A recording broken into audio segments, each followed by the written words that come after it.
एक समय की बात है। एक गांव में मीना नाम की एक लड़की रहती थी। उसके पिताजी लालचंद गांव के बड़े सेठ थे। उनके पास बहुत से बगीचे और जमीन थी। वह अपनी बेटी से बहुत प्यार करते थे।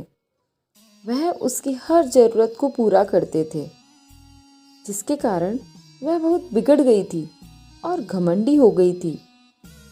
वह कभी कभी अपने पिताजी के सामने अजीब सी मांगे रखती थी, जिसको उसके पिताजी पूरा कर देते थे। वह कभी कभी अपने घर के नौकरों का अनादर भी करती थी। मीना की एक दोस्त रमा थी, जिसके साथ वह अक्सर खेला करती थी। एक दिन मीना और उसकी दोस्त रमा कुछ दोस्तों के साथ मेले में जा रहे थे।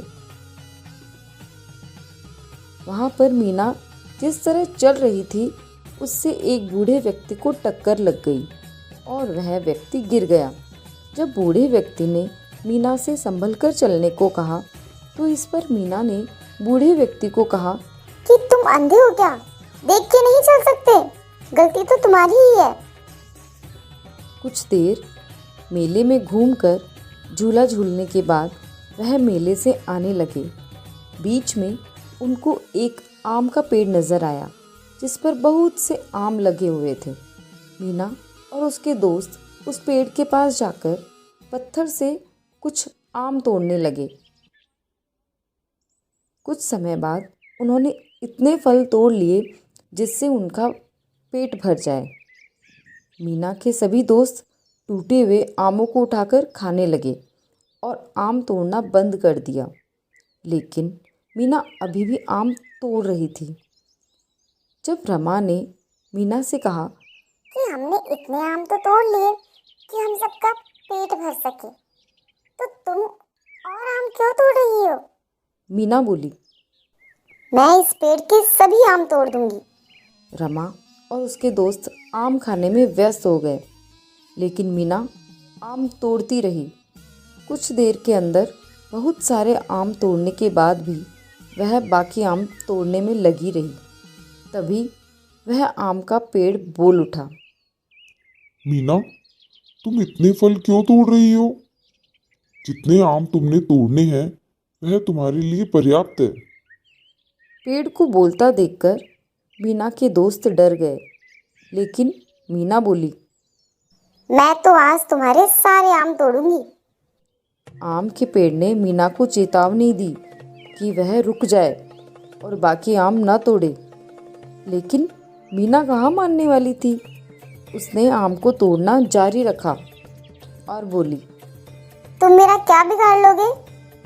आम के पेड़ ने बोला, मीना, तुम बहुत घमंडी लड़की हो, तुमको सबक सिखाना ही पड़ेगा। इसके बाद आम के पेड़ ने मीना पर जादू कर दिया और उसकी मूछें निकल आई। उसे देखकर उसके सभी साथी हंसने लगे।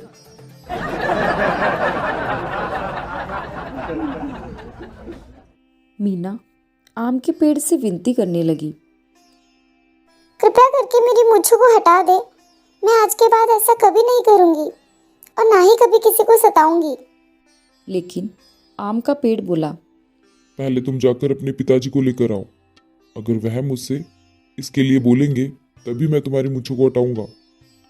यह सुनकर मीना मुंह पर चुन्नी लपेटकर घर जाने लगी। बाजार में जाने पर बहुत तेज हवा आई और उसकी चुन्नी उड़ गई, जिससे सभी लोगों ने मीना की मूंछों को देख लिया और मूंछों वाली लड़की कहकर हंसने लगे। मीना उन सबसे पीछा छुड़ाकर अपने घर की ओर भागी और अपने पिताजी को सारी बात बताई।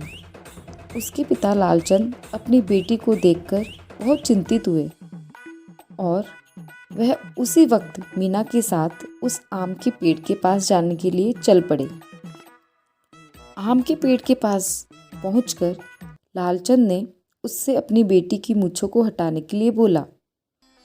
आम का पेड़ बोला, तुम अपनी बेटी की हर जरूरत को पूरा करते हो, जिससे वह बहुत घमंडी हो गई है और किसी की बात नहीं मानती। यदि तुमने इसको अच्छी शिक्षा दी होती तो आज ये इतनी नहीं बिगड़ती।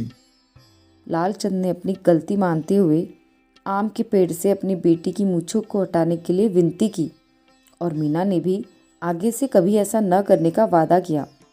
लालचंद के विनती करने पर आम के पेड़ ने मीना की मूंछों को हटा दिया। इसके बाद मीना सुधर गई और सबसे सही से पेश आने लगी और घमंड करना भी बंद कर दिया।